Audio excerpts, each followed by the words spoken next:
창세기 19장 1절입니다. 교재 도움을 좀 받고 시작할게요. 155페이지 보시면 19장 1절에서부터 3절까지 요약을 하고 있습니다. 소돔성에 온 두 천사를 롯이 영접하고 아브라함처럼 음식을 대접합니다. 19장 1절에 보면 아까 하나님께서는 가시고요. 아까 세 사람이 왔는데요. 그 세 사람이 와서 세 분이 와서 아브라함에게는 열국 통치 언약을 해줬고요. 하나님 그 다음엔 가셨어요. 그리고 두 사람은 소돔 고모라 가서 멸망시키고 와요. 그럼 지금 여기서도 보시면 하나님께서는 아브라함에게는 열국 통치 언약을 해주시고 또 내년 이맘때 명년이 지나면 이삭을 낳게 하시겠다고 함으로써 열국 통치 언약을 이루어 주시는 경우로 가고요. 두 사람이 이제 두 천사는 그야말로 이제 소돔과 고모라로 가서 소돔 땅을 멸망시켜 버리는 거죠. 그러니까 열국 통치 언약을 이루시는 분도 여호와시고요. 그 다음에 열국 통치 언약을 이루시기 위해 소돔과 고모라를 멸망시키는 분도 바로 하나님이시다는 사실을 알 수 있고, 그 사이에 롯은 아브라함을 인하여, 그러니까 롯이 살아남으로 해서 롯이 귀한 것이 아니라 롯을 살려줌으로써 아브라함이 받았던 열국 통치 언약이 맞다는 거죠. 그렇게 결론을 내셔야 돼요. 자, 두 천사라 그러잖아요. 셋이 왔는데 아까. 그죠? 19장 1절에 보면 두 천사가 소돔에 이르니 마침 롯이 성문에 앉아 있다가 똑같이 아브라함처럼요 영접하고 절합니다. 네 주여 들어오셔서 발을 씻고 주무시고 가십시오 라고 했더니까 아니다 우리 바깥에서 그냥 자겠다 그러니까 막 간청을 합니다. 자 이제 방 안에 들어갔고요. 그러니까 동네 사람들이 끌어내서 그를 성폭행하려고 합니다. 끌어내라 우리가 상관하리라 야다 이런 말이죠. 예, 욕보이려고 하는 겁니다. 6절에 보면 19장 6절 롯이 문 밖에 무리에게로 나가서 문을 뒤로 닫고 이르되 청하노니 내 형제들아 이런 악을 행치 말라. 내게 남자를 가까이 아니한 두 딸이 있노라. 청컨대 내가 그들을 너희에게 이끌어 내리니 너희 눈에 좋은 대로 그들에게 행하고 이 사람들은 내 집에 들어왔은즉 이 사람들에게는 아무 짓도 하지 말라. 참 이상한 아버지죠. 이거 설명을 어떻게 해요? 교회학교에서 만약에 하면 곤란해요. 이런 문제들이 사실 도대체 이상한 아버지예요.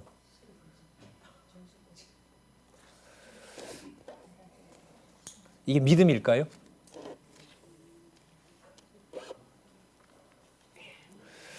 자,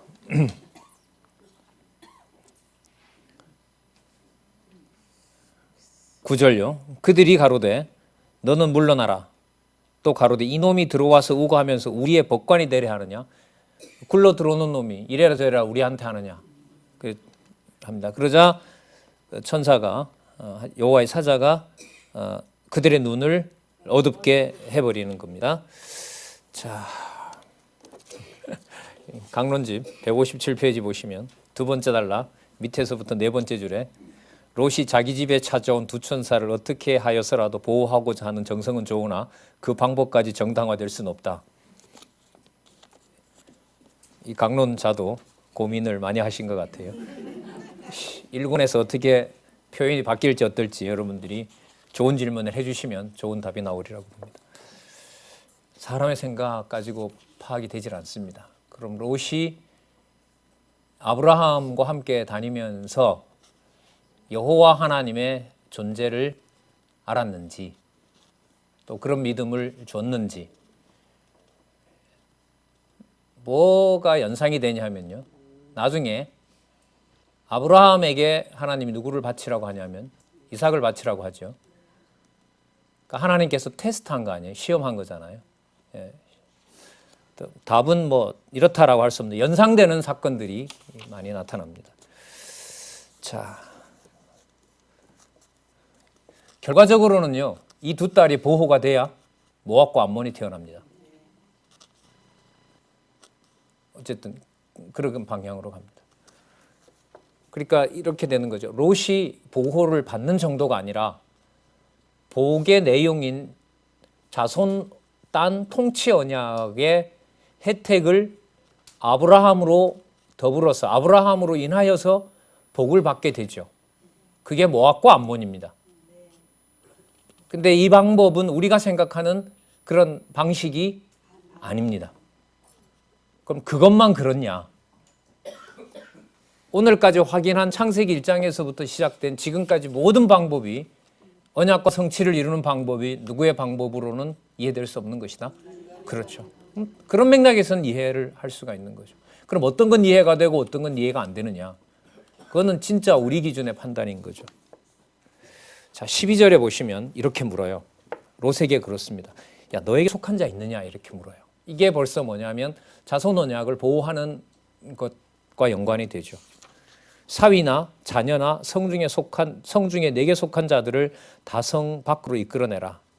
13절 그들에 대하여 부르짖음이 여호와 앞에 크므로 의롭다라고 평가를 여기서 보면 해요. 고난을 받고 있다고 얘기를 합니다. 지금 보면 자, 그들에 대하여 부르짖음이 여호와 앞에 크므로 그러니까 이게 이 사람들이 귀해서가 아니라 아브라함과 맺었던 언약 때문에 그래요. 자, 여호와께서 우리로 이곳을 멸하러 보내셨나니 우리가 멸하리라. 여호와께서 멸하신다고 그러죠. 롯이 나가서 그 딸들과 이건 결혼한 딸이겠죠. 정혼한 사이들에게 정혼은 뭐 우리 약혼 이게 아니고요. 이 결혼입니다. 거의 결혼한 여호와께서 이 성을 멸하실 터이니 너희는 일어나 이곳에서 떠나라 하되 그 사위들이 여기는 사위라 그러잖아요. 농담으로 얘기했더라. 이 번성하고 이렇게 문명이 발달된 나라가 이게 망한다고요? 장인어른 웃기지 마십시오. 자, 동이 틀 때에 천사가 롯을 재촉하여 가로되 여기 있는 내 아내와 두 딸을 이끌라. 이 성의 죄악 중에서 함께 멸망할까 하노라. 16절 그러나 롯이 지체하매 안 가려고 그래요. 롯이. 그 사람들이 롯의 손과 그 아내의 손과 두 딸의 손을 잡아 인도하여 성 밖에 내니 여호와께서 그의 인자를 더하심이었더라. 그러니까 누가 살려줘요? 왜요? 여호와께서 열국 통치 언약을 했기 때문에. 누구로 인하여 복을 받는?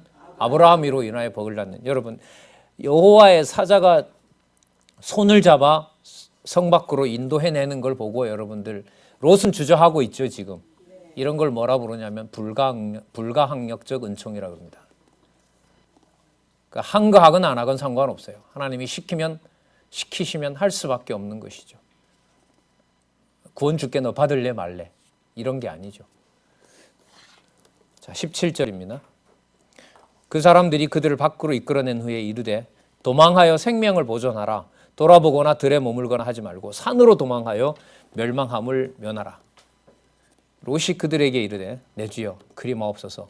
종이 주께 은혜를 얻었고 주께서 큰 인자를 내게 베푸사 내 생명을 구원하시오나 내가 도망하여 산까지 갈 수가 없습니다. 두렵건대 재앙을 만나 죽을까 하나이다. 꽤 멀었던가 봐요. 저 산으로 도망하라 그랬더니까 거기까지 못 갑니다. 또 봐줍니다. 그 옆에 소알이라는 성이 있었던가 봐요. 작은 성이 하나 있습니다. 저기 가면 안 되겠습니까? 20절에 그가 그에게 그러니까 하나님의 사자가 롯에게 이르되 내가 이 일에도 내 소원을 들었은즉 너의 말하는 성을 멸하지 아니하리니 그리로 속히 도망가라. 내가 거기 이르기까지는 내가 아무 일도 행할 수 없노라 하였더라. 그러므로 그 성 이름을 소알이라 불렀더라. 저기 작은 성 이렇게 소알이라 이 말이거든요. 이제 거기 가서 생명을 보존하게 되는 거죠. 의인의 기도를 들어주는 겁니다. 아브라함으로 인한 의인의 기도를 들어주고 있습니다. 그 다음에 유황불로 소돔성이 망하게 되고 두 딸은 구출이 됩니다. 24절 여호와께서 하늘 곧 여호와에게로서 유황과 불을 비같이 소돔과 고모라에 내리사 물로 쓰는 게 아니고요. 불로 성을 멸해버립니다. 25절 볼게요. 그 성들과 온 들과 성에 거하는 모든 백성과 땅에 난 것을 다 엎어 멸하셨더라. 자, 이 내용이 열국 통치 언약과 연관이 됩니다. 예? 예. 하나님께서 선택한 백성, 그 땅, 그 나라는 하나님께서 보존하시지만 사람들이 볼 때 견고하고 문명이 발전한 것 같은 나라도 하나님의 의가 있는 것은 아닙니다. 의와 불의의 기준은 하나님의 약속과 말씀이 존재하느냐 하지 않느냐, 이걸 여러분들 개혁파 교회는 교회의 표지라고 얘기를 합니다. 말씀과 기도라고 하는 건데 우리가 볼 때는 기도는 약속의 말씀을 믿어지게 단 다음에 나오는 것이지 병행할 수가 없습니다. 교회의 유일한 표지, 절대 표지는 바로 오직 하나님의 말씀입니다. 멸하셨더라. 자, 29절 보겠습니다. 하나님이 들의 성들을 멸하실 때에 곧 롯이 거하는 성을 엎으실 때에 여기 답이 나와요. 누구를 생각하사? 그렇죠. 왜요? 아브라함의 뭘 생각해서? 아브라함에게 이것을 얘기했으니까요. 그러니까 아브라함으로 인하여 롯이 보호받는다, 이것도 정확한 표현은 아니에요. 더 얘기하려면 이렇게 되죠. 아브라함이 다스리는 나라 안에 있기 때문에 소알이라는 성이 보호를 받는 거예요. 단순하시기 틀린 건 아니지만 이 맥락을 살릴 수는 없어요. 작은 성 소알이 왜 살았느냐? 가나안 땅과 연관되어 있기 때문에. 가나안은 어떤 땅이기 때문에 그래요? 열국 통치 언약을 받은 아브라함을 하나님께서 기억하고 있는 땅이기 때문에. 그래서 여기 보시면 좀 표시가 필요하겠죠. 아브라함을 생각하사. 자, 아브라함을 생각하사라고 할 때는 이 내용이 다 들어가야 됩니다. 아브라함을 생각하사. 창세기 17장에서부터 20장까지. 더 구체적으로는 창세기 17장에서부터 18장 15절 내용 때문에 이렇게.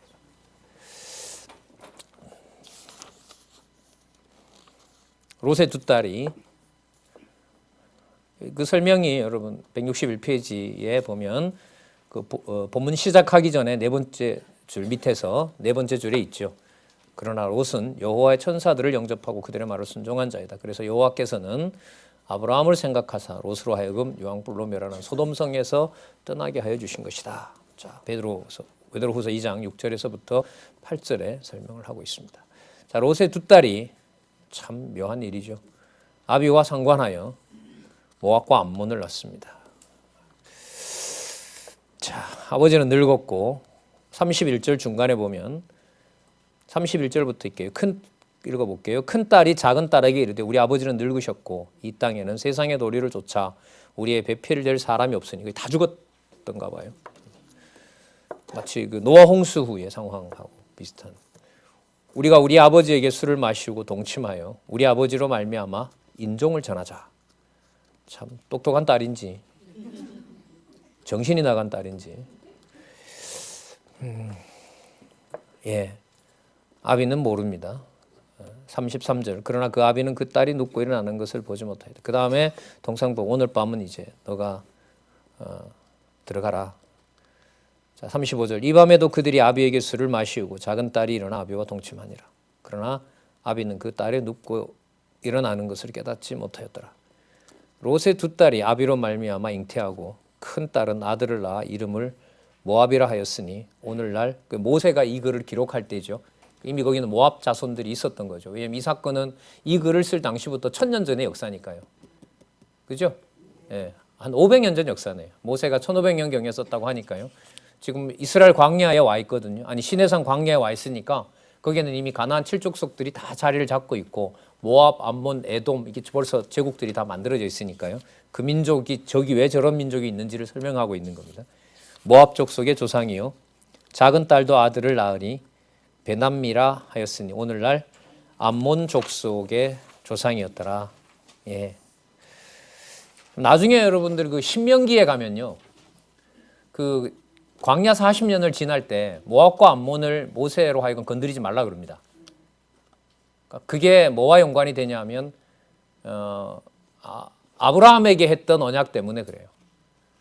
자, 그렇지만 여러분들 여기 보시는 것처럼 이렇게 보호한다고 해서 롯의 후예들이 하나님의 택한 백성이 되는 것은 아닙니다. 우리는 이제 백성이 이냐 아니냐 이걸 자꾸 구분하려고 하죠. 그 사이에 어떤 용도로 어떻게 쓰는지를 우리가 정확하게 알 수 없습니다. 예. 그래서 나중에 그리스도가 그러시죠. 반대하지 않는 자는 우리를 위하는 자다. 이런 말씀을 나중에 하신단 말이죠. 그래서 이걸 이제 세상에다가 좀 우리가 세계관을 가지고 세상을 볼 때도 좀 깊은 사고가 필요하죠. 모든 것이 합력하여 이제 하나님의 정한 선을 이루신다고 했을 때 그 반경이 60억이면 60억 따라 그 사이 하나님의 택한 백성과 아닌 백성, 또 백성은 아니지만 도와주는 백성, 악한 백성이지만 나중에 또 백성 될 사람, 우리가 판단할 수가 없는 거죠. 그런데 어떻게 구원받았다 안 받았다를 심판을 해요? 진짜 그거는 하나님 자리 가 있는 거죠. 그 교회가 가톨릭이 그러고요.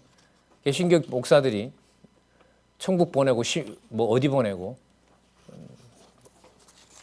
기독교에서 말하는 믿음의 판정은 아닙니다. 자, 오늘날 암몬족 속의 조상이었더라. 그래서 나중에 신명기 23장에 가면요, 보호는 하지만 총회에는 못 들어온다 이런 말씀을 해주세요. 모압과 암몬에게. 그러니까 이런 자들이 나중에 이제 뭐가 되면, 신약 시대가 되면 예루살렘과 온 유대와 사마리아와 땅끝이라고 할 때, 그때 실체적으로 변방에 있던 자들이 하나님 나라의 총회에 들어오게 되는 겁니다. 그럼 이게 뭐가 되냐면 하나님의 언약 섭리가 맞는 거예요. 구체적으로는 사도행전 1장 8절에 그리스도께서 성령을 보내셔서 이루실 하나님의 교회에서는 이 약속이 이루어지는 겁니다. 제일 마지막에 예루살렘이 남아있을 확률이 많지만은요, 지금 어떤 역사적 흐름으로 봤을 때, 자, 그렇게 이해를 하시고요. 자, 20장에 보면, 자, 3. 창세기 20장 맞죠? 제목이 그랄 왕에 대한, 이 사건이 여기에 또 왜 나올까요? 뭐하고 연관이 돼야 돼요? 소돔성 비판하고, 소돔성에 대한 비판하고, 심판하고 연관돼야 되고요. 열국 통치 언약의 결론이기도 해요. 연관이 돼야 되는 거죠. 어떻기 때문에 그랄 왕에 대해서 제압할 수밖에 없을까요? 예? 그랄 왕을 어떤 사건으로 제압을 하냐 하면, 90세가 됐는데도 미모가 아직 떠나지 않는가 봐요. 하기야 나중에 아브라함은 175세까지 살아요. 그리고 나중에 그 첩도 얻어가지고요, 아들 6도 낳고요. 놀랍습니다. 어쨌든 하나님의 언약이 놀랍습니다. 개인 능력이 놀라운 것이 아니라, 그러니까 상상할 수 없는 방법으로 하나님께서는 이 언약을 이루어 가세요. 나중에 이삭 언약에 보면 이게 연관이 되거든요. 연관이 되면서 아브라함의 소생들이 더 태어나게 되고 이렇게 됩니다. 자, 그랄 왕이 어떤 범죄를 할 상황이 됩니까? 자, 사라가 어디 나라의 어미가 된다 그랬습니까? 그 열국의 어미가 되면 황태자를 품고 있는 몸인데, 직간놈이, 죄송합니다. 지가 뭔데 열국의 어미를 건드릴 수 있어요? 그러니까 당연히 보호해야겠죠. 그죠? 그러니까 나라 앞부분에 보면, 땅과 나라로 보면 규모가 더 컸던 소돔을 뭐 해버리고 멸해버림으로써 열국 통치 언약이 아브라함에게 있다는 것을 알려주시고요. 자손과 연관해서는 단지 이삭을 품고 있는 것이 아니라 열국의 어미, 그야말로 대대손손 왕손을 품고 있는 사라이기 때문에, 사례가 아니라 사라가 됐다 그랬잖아요. 그죠? 왕후가 됐다 그랬잖아요. 그러니까 이걸 이방 왕이 건들게 놔두면 안 되는 거죠. 그래서 땅으로 보면 소돔 땅을 멸해버렸고요. 왕의 권력으로 보면 어느 왕을 제압하는 사건이죠. 그랄 왕을 제압함으로써 무슨 언약을 이루어 가신다? 열국, 자손, 땅, 통치를 다 이루어 가신다는 사건이 그랄 왕에 대한 제압으로 끝나는 것이 놀라운 여러분들 이 정돈입니다. 이해되시죠 이제? 예. 땅 없애버렸어요. 이방 땅. 그 다음에 이방 왕 꼼짝 못하게 해요. 근데 기왕 나중에 돌려보낼 거면 우리 생각은 뭐 하지 않게 하면 되죠. 그랄 왕이 데려가지 못하게 하면 되잖아요. 그죠? 예. 소돔 땅 그럴 바에야 애초부터 소돔 땅을 그냥 막 황무지로 만들어 버리면 되잖아요. 하나님 그렇게 하지 않죠. 보시면. 그러니까 하나님의 생각과 우리 생각은 진짜 다른 거고요. 선과 악을 아는 것이 하나님 기준으로 알아가는 것은 사람의 생각으로는 불가능합니다. 자, 하나님께서 사라를 아내로 취한 그랄 왕 아비멜렉을 저주합니다. 자, 3절에 보면 그 밤에 하나님이 아비멜렉에게 현명하여 가로되 그에게 현몽하시고 그에게 이르시되 내가 취한 이 여인을 인하여 내가 죽으리니 그가 남의 아내임이니라. 열국의 어미를 감히 건방지게 말이죠. 나중에 여러분 이 그랄 왕이 이삭의 아내 리브가를 또 건드려고 해요. 그때도 또 보호해 줍니다. 그게 여러분들 아까 처음에 시작하면서 말씀드렸던 게 이삭에게 언약을 계승하면서는 이 3대 언약을 딱 나눌 수 없이 자손 땅 통치 언약이 한꺼번에 다 유지가 돼요. 여기 보면 물론 어느 부분은 특정하게 뭐 화란으로 갔다 돌아오는 이런 거야 딴 거 언약이 되지만은 나중에 26장에 가면 나옵니다. 이삭과 관련한 아비멜렉 사건은 나중에 그럼 한번 보세요. 아브라함, 이삭, 야곱 전부 다 아브라함 맞죠? 아브라함, 이삭 같은 경우에 둘 다 하나님께서 왕에게 붙잡혀 가게 하지만은 거기서 다 뭐 하시냐면 보호해 주시죠. 그죠? 애굽 왕 그다음에 아브라함이 2번이나 그러죠. 뒤에 가면 이제 여기 또 나옵니다만은 자, 한번 볼까요? 20절에 보시면 20장 4절에 보시면 아비멜렉이 변명합니다. 의로운 판단을 한 거 아닙니까, 제가? 그러면서 이제 따지죠. 5절에 보면 그가 나더러 이는 내 누이라 하지 아니하였나이까. 그 여인도 그는 내 오라비라 하였사오니. 이 할머니 할아버지 두 분이 열국을 품고 왜 이러시는지. 나는 온전한 마음과 깨끗한 손으로 이렇게 하였나이다. 정당하죠. 누가 봤을 때? 아비멜렉이 봤을 때. 맞죠?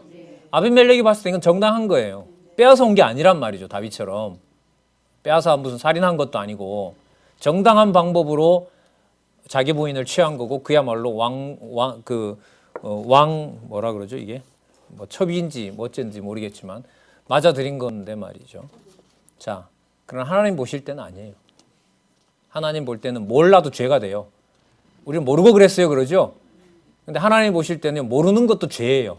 저 몰라서 그랬는데요. 그거 갖고 안 돼요. 그러니까 너 죽이려고 하니까 너 다시 내보내라.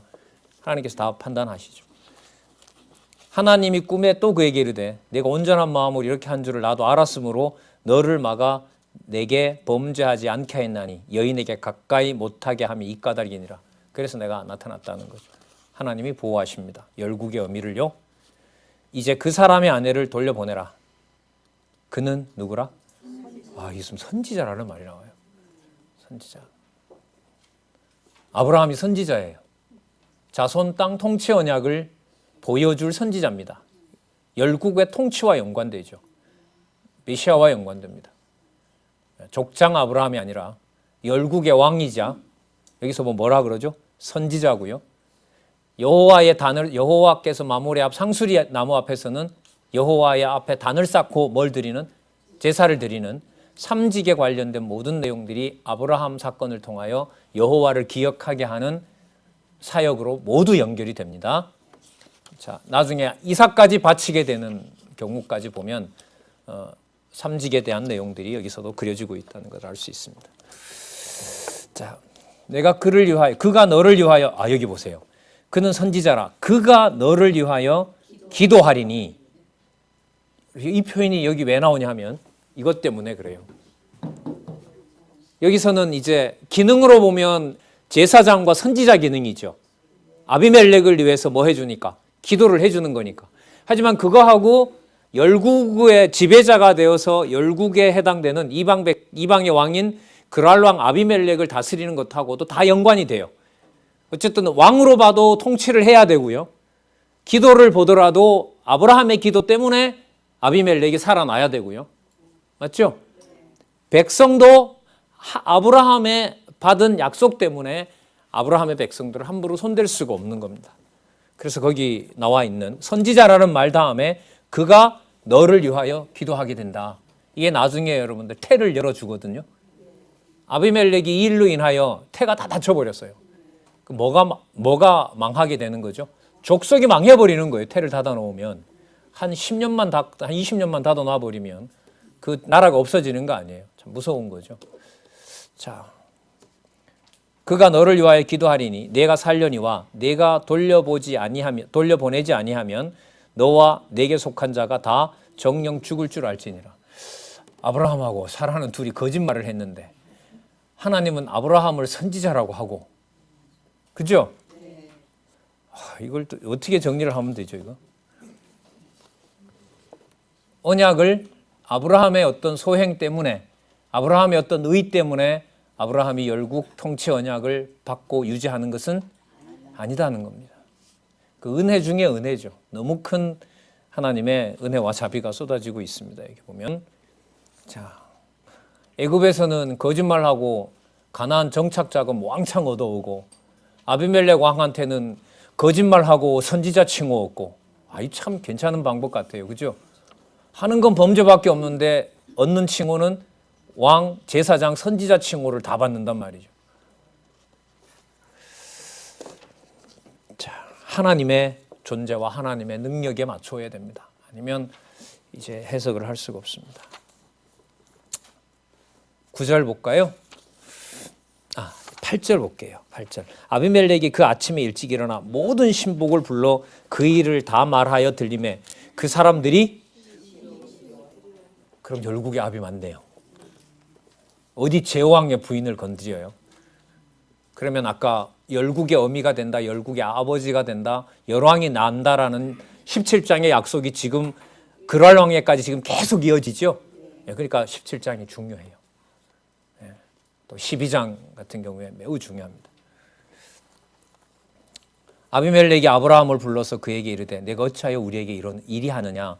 내가 무슨 죄를 네게 범하였건대 내가 나와 내 나라로 큰 죄에 빠질 뻔하게 하였느냐? 내가 합당치 않은 일을 내게 행하였도다 하고 아비멜렉이 또 아브라함에게 이르되 내가 무슨 의견으로 이렇게 하였느냐? 자, 아브라함의 변명을 들어보더라도 웃음밖에 안 나옵니다. 열국의 아버지가 될 만한 일은 아닙니다. 아브라함이 가로되 이곳에서는 하나님을 두려워함이 없으니 내 아내를 인하여 사람들이 나를 죽일까 생각하였으며 또 그는 실제 내 이복 누이라. 진짜 비열하네요. 그럼 앉지를 말아야지. 13절 볼게요. 하나님이 나로 내 아비 집을 떠나 두루 다니게 하실 때에, 재밌어요. 보세요. 하나님 이름을 얘기를 하는데 내가 아내에게 말하는 거는, 여러분 이렇게 보세요. 하나님이 두루 떠나게 했으면 하나님 의지하면 된다, 이러면 결론이 자연스럽죠. 하나님이 보냈는데 보호는 우리끼리 하자, 이런 거예요. 지금 이게 우리 둘이 살려면, 하나님이 방황하게 했다, 근데 너하고 나하고 살아야 된다. 그럼 방법이 뭐냐 하면, 내가 아내에게 말하기 이후로는 우리 가는 곳마다 그대는 나를 오라비라 하고, 오빠라 그러고 오라비라라. 이것이 그대가 내게 베풀 뭐라? 그럼 여자는 뭐가 돼요? 요즘 같은 무슨 운동의 관점에서 보면 진짜 이건 재판정에 세워야 되죠. 믿음의 조상이 맞죠? 여러분 여기 그랄왕에 대한 제압, 오늘까지 사건을 보면 아브라함이 그랄왕을 제압함으로써 열국 통치 언약을 이루는 자라는 것에 대한 조건은 아브라함에게 하나도 없다. 없다. 그럼 열국 통치 언약은 누가 해주신 대로, 여호와께서 해주신 대로 여호와가 이루신다는 겁니다. 하물며 교회겠습니까? 하물며 하나님의 교회겠냐고요. 하물며 하나님의 진리겠냐고요. 감사할 뿐인 거죠. 이렇게 그 머리를 쓰는데도 하나님께서는 처음 12장에 언약하셨던 약속대로 아브라함에게 한치의 착오도 없이 계속해서 이루어집니다. 자, 17장에 나왔던 17장 16절에 보면 열국의 어미가 되게 하셨다는 것을, 자, 아브라함은 자기 신변의 보호를 위해서 버리지만 열국의 어미가 되도록 한 사라에 대한 약속은 누가 보존해 주신다? 여호와께서 해 주신다. 마찬가지입니다. 자,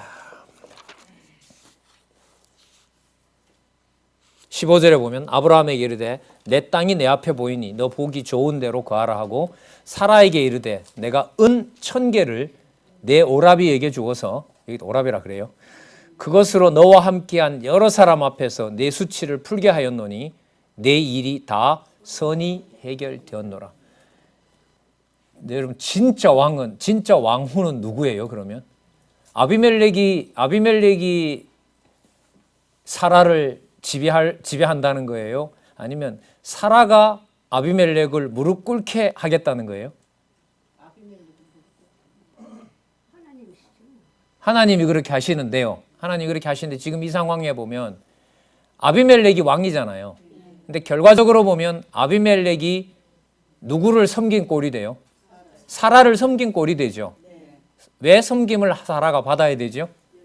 그렇죠. 열국의 어머니니까, 열국의 어미니까 은 1000개를 오히려 사라에게 뭐 하는 일이 돼요? 바치는 일이 되는 거죠. 그럼 이거하고 연관돼요? 안 돼요? 바로 직결되죠. 모든 사건이 다 그렇다는 거예요. 여기만 그런 것이 아니라 성경에 나타난 모든 사건이 하나님의 언약과 성취를 이루어 나가시면서 하나님의 5대 속성, 전능성 드러났죠. 충분히 우리 오늘도. 맞죠? 믿을 만한 분 맞죠? 누구는 믿지 못하지만 할아버지 할머니 두 분은 믿을 수가 없어요. 믿음의 조상들이 아니죠. 하지만 하나님의 약속은 만 믿을 수 있게 하시고요. 하나님의 주권성이죠. 당신 하시고 싶은 대로 하시는 거예요. 방법과 절차를. 그죠? 허무해지고 다 끝이 난 것 같은데 영원한 언약을 명시해 주셨기 때문에 한치의 변동도 없이 일은 이루어져요. 어느 곳에서나 어떤 상황에서나 여호와 이름을 그때그때마다 사자를 보내서 보내주시고 급할 때는 하나님이 직접 오셔서 언약하신 내용이 무엇인지를 알려주시고 보호해 주세요. 하나님의 모든 5대 속성이 자기 백성들에게 드러납니다. 자, 아까 아브라함이 선지자라 그랬죠. 그죠? 그리고 그로 인하여 산다 그랬죠. 열국의 아비가 된다 그랬죠. 그죠? 자, 그걸 17절과 18절에서 이루세요. 아브라함이 하나님께 기도하며, 이것만 보시면 안 됩니다. 아브라함이 기도했기 때문에가 아닙니다. 아브라함에게 이미 하나님께서 그러한 약속을 해주신 거죠. 그걸 이루어 주시는 겁니다. 아브라함이 하나님께 기도하며 하나님이 아비멜렉과 그 아내와 여종을 치료하사 생산케 하셨으니 여호와께서 이렇게 된 것은 아브라함의 아내 사라의 일로 아비멜렉 집 모든 태를 닫으셨음이라. 네, 놀랍습니다. 자, 그 다음에 우리 이삭에게 어떻게 언약이 계승되는지 한번 보도록 할게요. 언약 계승 준비를 하시는데, 자, 우리 개념 하나 이해를 좀 하고 넘어갈게요. 170페이지 제일 밑에 줄에 보시면 이와 같은 언약 섭리는 언약 자손들로 하여금 언약을 이루시는 여호와가 전능하신 하나님이심을 깨닫고 경외하며 계시하시려는데 그 근본적인 목적이 있다. 자, 또 하나는요. 아까 나왔기도 했지만 지금 여기서 볼게요. 171페이지 언약 계승의 준비 21장에서부터 23장까지 내용에 대한 신학적 해석, 그리스도와 연관된 밑에서부터 네 번째 줄입니다. 두 번째 단락 171페이지 두 번째 단락 밑에서부터 네 번째 줄. 이러한 섭리는 언약 계승을 준비하는 섭리는 둘째 아담 예수 그리스도를 보내어 첫 아담에게 세우신 실체적 3대 언약을 계승하게 하셔서 이루어 주실 것을 언약하시는 예표로서의 모형과 그림자적인 계시 섭리다. 여러분 여기서 좀 하나 강조하고 싶은 게 계시 섭리라는 말을 어떻게 이해하시면 되냐면요. 여러분 오늘 첫 시간부터 17장에서부터 보여준 내용을 뭐라 그러냐면 계시라 그러죠. 그죠? 계시 내용 나왔죠. 오늘 본 내용의 언약과 성취를 아브라함과 사라가 이루어간다? 아니면 하나님이 전적으로 이루어간다? 그걸 뭐라 부르냐면 섭리라 그래요. 계시는 뭐냐 하면 언약과 성취인 거예요. 그걸 누가 이루어 가시느냐? 누가 이루어 가신다? 여호와께서만 이루어 가세요. 그걸 붙여서 뭐라 그러냐 하면 계시 섭리라 그래요. 아셨어요? 그러니까 계시 섭리라는 말은 같이 붙어야 되는 겁니다. 보여주긴 보여줬는데 우리 보고 하라 이게 아니에요. 그냥 그거는 계시다 이러면 보여줬다 그래서 너네들이 하라 이런 말로 갈 수 있는데 섭리가 붙음으로 해서 섭리라는 말은 여러분 지배하다, 다스리다, 통치하다 이런 말이거든요. 그렇기 때문에 계시 섭리라는 말은 언약하고 성취한 것을 반드시 누가 이루신다? 여호와께서 이루신다라는 말을 성경 신학적인 개념으로 말하면 무슨 개념이다? 계시 섭리다. 앞으로 유의해서 보시기 바랍니다. 그러니까 과정에서 뭐 자유의지나 절대주권이 막 이렇게 헷갈려 버리면 계시 섭리다라고 결론을 내릴 수가 있어요, 없어요? 없어요. 내릴 수가 없습니다.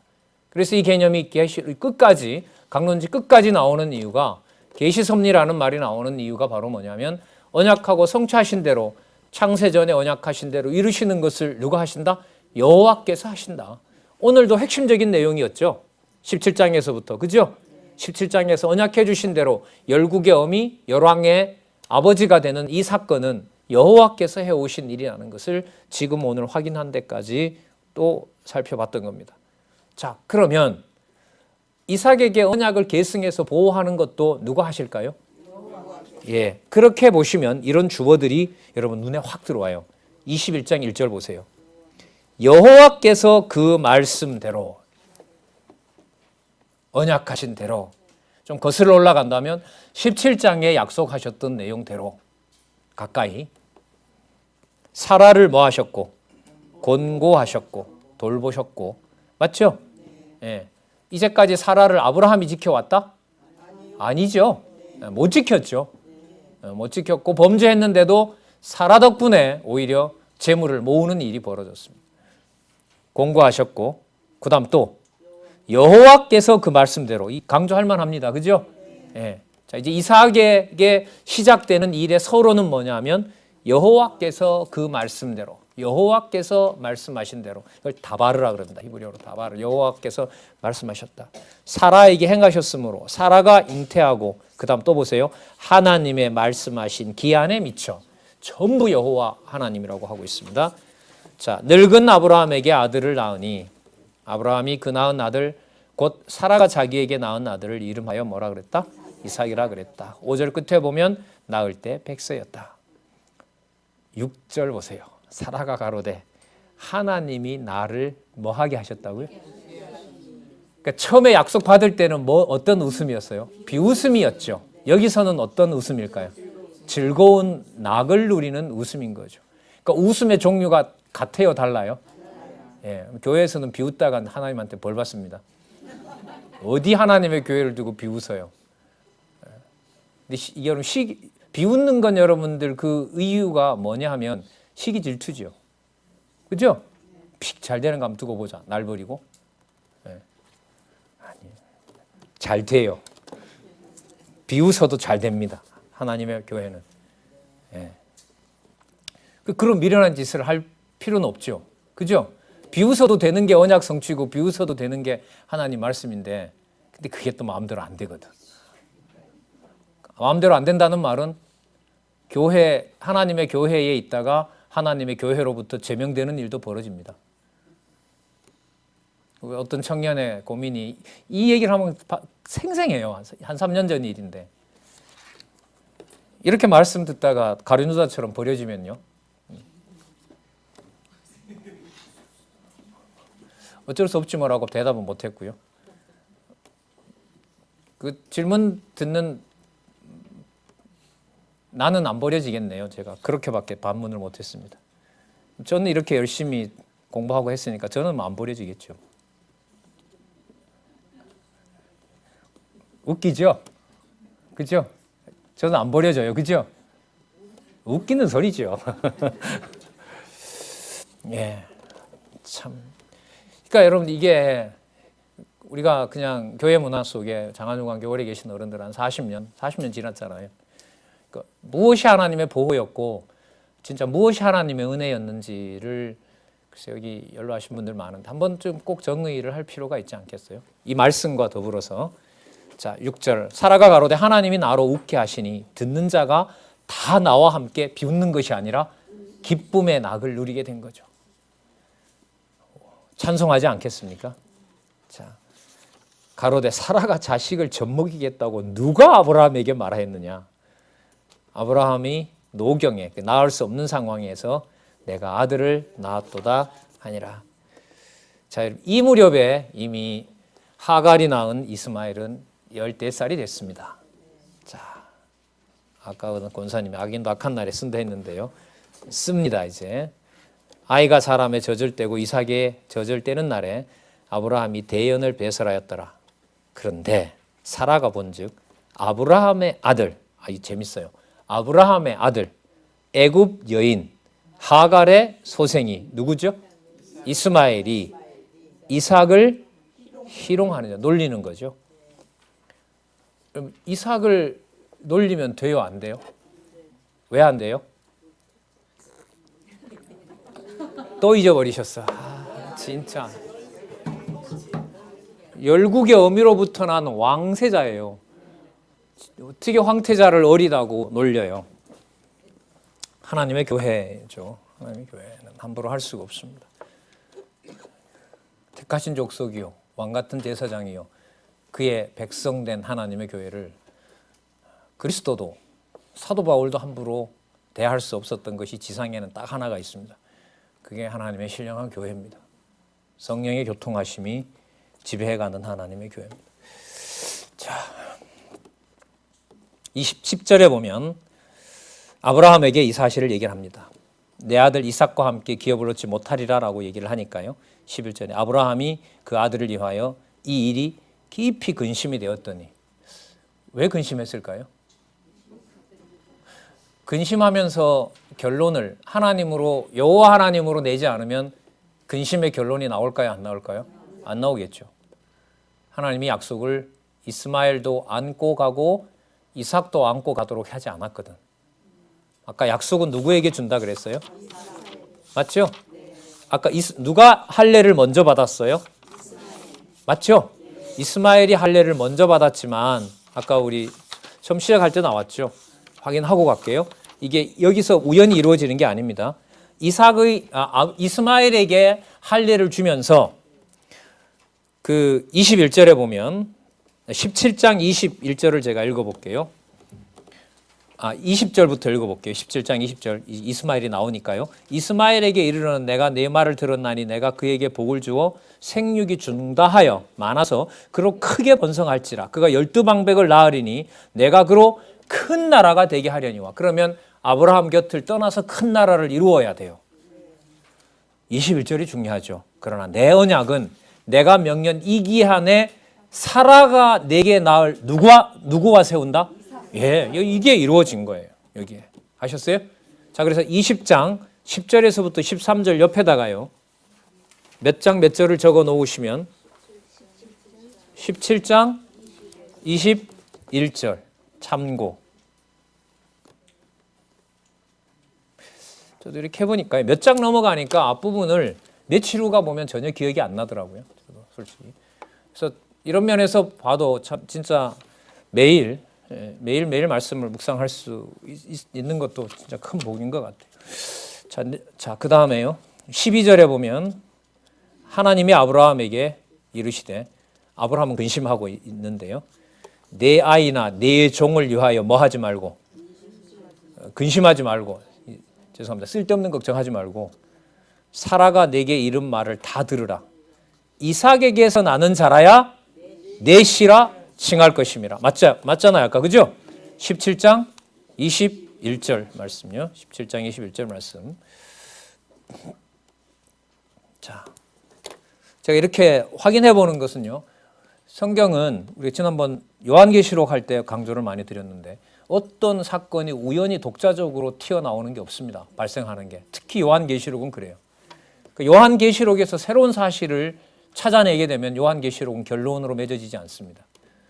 성경 전체의 결론이기도 하다는 말씀 그때 많이 들었는데요. 성경이 지금 이런 방식으로 쓰여집니다. 아까 우리 저자가 오셔서 잠시 말씀 나누었는데 창세기 1장에서부터 11장 사건이 이후 진행되는 얘기에 모든 서론이 해당되는 것 같아. 그게 이번 새삼 확인했다 이렇게 말씀하시더라고요.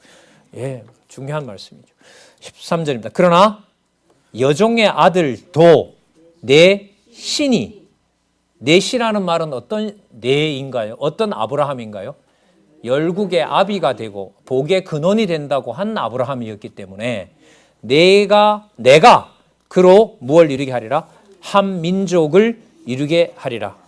그 약속이 아까 어디에 나와 있었다 그랬죠? 17장 1절에 20절이죠. 정확하게는 그죠? 예, 20절에 나와 있죠.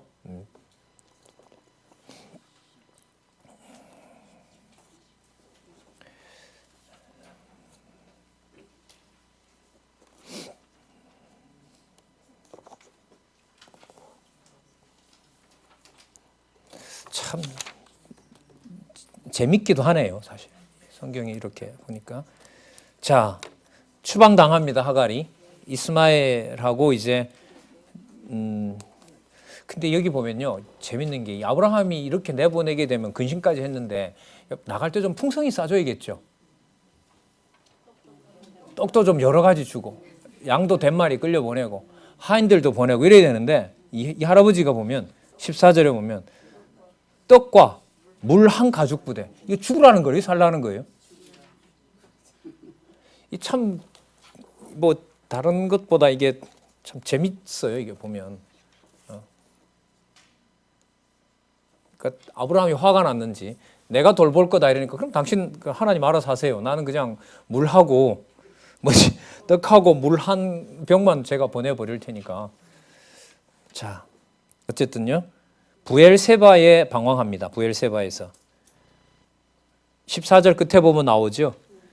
하갈의 어깨에 메어주고 그 자식을 이끌고 가게 하매 하갈이 나가서 부엘세바 들에서 방황하더니 가죽 부대에 물이 다한지라.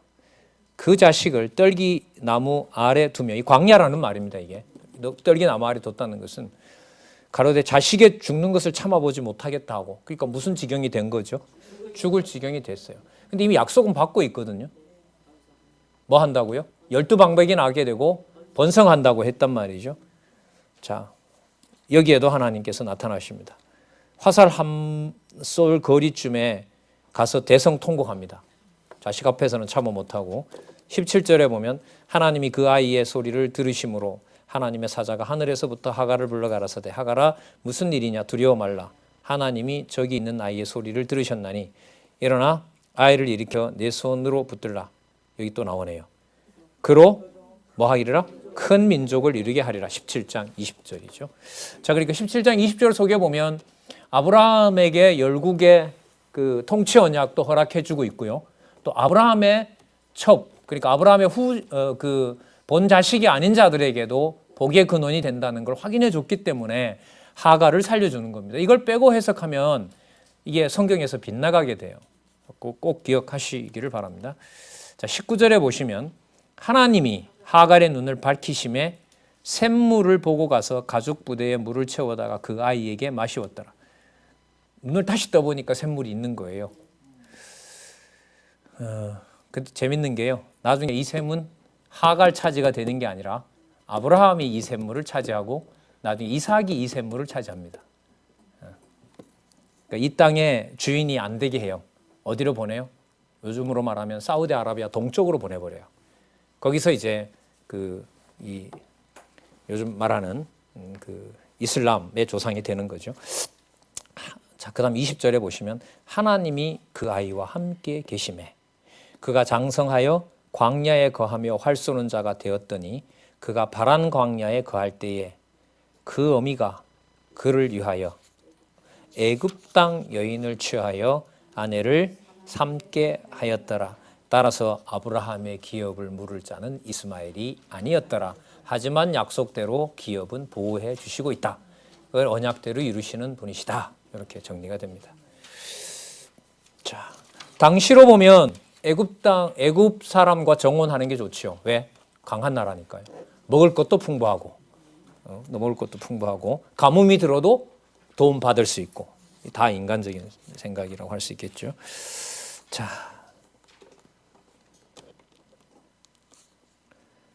그 다음에 여러분들 우리 점심 식사하시고 볼 텐데, 아브라함이 아비멜렉과 맹세를 맺는 내용이 나타납니다. 자, 아브라함과 맹세를 아비멜렉이 서로 맹세하는 것은 아브라함이 맺자고 한 것이 아니라 아비멜렉이 찾아옵니다. 아비멜렉이 아브라함에게 찾아온다는 말은 누가 더 높다는 말입니까? 그렇죠. 그러면 무슨 내용의 연장선에 있습니까? 그렇죠. 예, 그렇게 보시면 돼요.